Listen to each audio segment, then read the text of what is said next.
Oke, langsung aja. Kalau ngelihat tren beberapa bulan ke belakang ya, tentang Timothy Ronald, investasi, kripto, dan sebagainya, banyak orang-orang, terutama para anak muda yang kritis, jadi FOMO. Nggak ada salahnya, justru malah bagus sebetulnya. Saya suka dengan para anak muda yang kritis dan mau mencoba hal-hal baru. Tapi alangkah baiknya kita barengi kritis dengan pemahaman, terutama pemahaman dasar.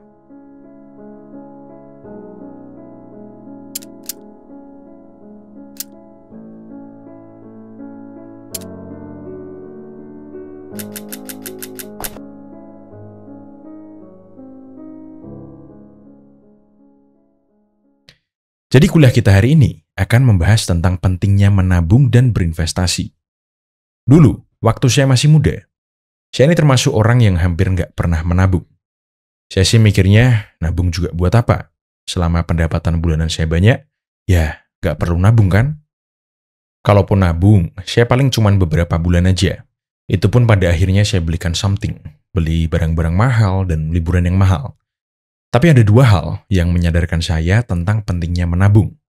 Yang pertama, waktu itu saya lagi pulang kampung ya. Lalu saya diajak bapak saya untuk nganterin beliau ke acara reuni. Oh iya, yang baru nonton video saya, bapak saya ini purnawirawan TNI. Tapi beliau bukan perwira, cuman tentara dengan pangkat rendah aja. Nah, waktu saya datang ke acara reuni itu, saya ngelihat teman-temannya bapak saya itu hidupnya nelongso. Padahal kan mereka sama-sama pensiunan tentara. Dan bahkan kebanyakan dari mereka itu pangkatnya lebih tinggi dari bapak saya. Tapi bapak saya termasuk salah satu yang hidupnya paling enak di situ. Awalnya saya cukup heran, karena kan mereka hidupnya dijamin negara ya. Bapak saya aja pensiunan per bulan dapat sekitar 3 juta lebih kalau nggak salah. Ditambah kiriman uang dari saya dan kakak-kakak saya, itu harusnya udah lebih dari cukup untuk bikin bapak saya hidup enak di masa tuanya. Nah, setelah acara selesai, di perjalanan pulang, saya tanya-tanya sama bapak saya. Faktor-faktor apa aja sih yang bikin teman-teman bapak saya ini hidupnya kekurangan? Kalau menurut bapak saya, pertama teman-temannya itu mengesampingkan kebutuhan anaknya. Memang kedengarannya jahat ya, bapak saya menganggap anak-anaknya itu adalah investasi. Tapi bapak saya dulu, untuk memberikan kehidupan yang layak dan menguliahkan saya dan saudara-saudara saya, beliau ini udah nabung bahkan sebelum beliau menikah. Bapak saya ini dari bujang udah menggambarkan kalau nanti di masa tua beliau harus sudah punya rumah, punya mobil, dan anak-anaknya sukses semua. Sehingga kami anak-anaknya bisa merawat bapak saya di hari tua. Mimpi yang biasa-biasa aja dan sederhana banget menurut saya. Tapi untuk menggapai mimpi yang sederhana itu, bapak saya jarang jajan. Jadi kalau makan beliau di rumah. Nggak minum miras, nggak merokok, dan bahkan jarang sekali liburan. Uang dari saya TK sampai saya kuliah, bapak saya ini bahkan nggak ganti motor. Jadi beliau sangat berhemat untuk menggapai mimpi yang sederhana itu. Nah, teman-teman bapak saya ini, karena mereka mengesampingkan kebutuhan anak-anaknya, di hari tua anak-anaknya itu nggak memiliki kelekatan dan rasa tanggung jawab untuk merawat orang tua mereka di hari tua. Wong ya anak-anaknya karena nggak mengenyam pendidikan yang oke, mereka jadi nggak bisa nyari duit yang banyak.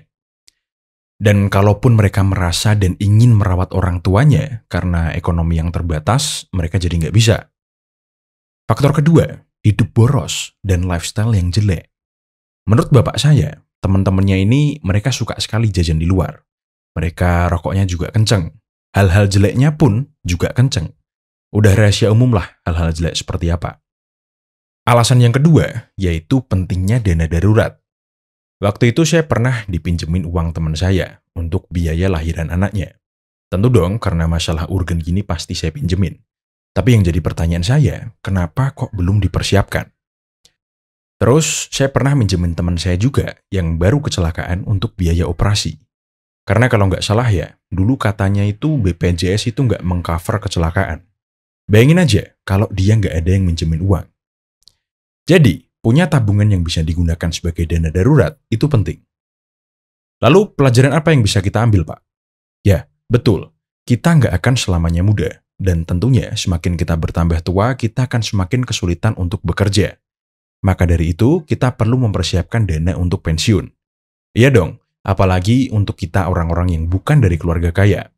Karena kita miskin dan mungkin nggak dapat warisan, maka dari muda kita harus bekerja dengan keras sehingga nanti di hari tua kita bisa hidup dengan sedikit lebih enak. Oke, itu tadi pentingnya menabung. Kalau tambahan dari saya, mungkin pentingnya nabung itu supaya kita bisa berinvestasi.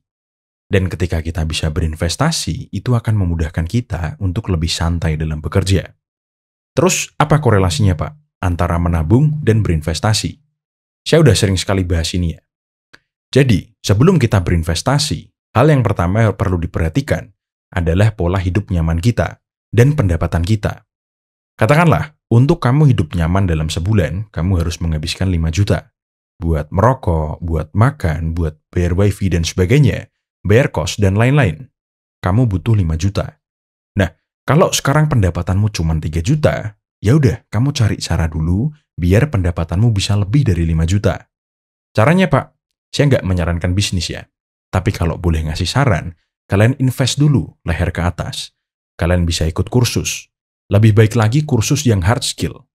Hard skill itu contohnya ilmu seperti sales, marketing, desain, coding, nyukur rambut, ngelas, mekanik, dan sebagainya. Ya, jasa-jasa gitulah. Dan belajar skill jasa tadi bisa membuat kalian mendapatkan pemasukan tambahan dari jasa yang kalian jual.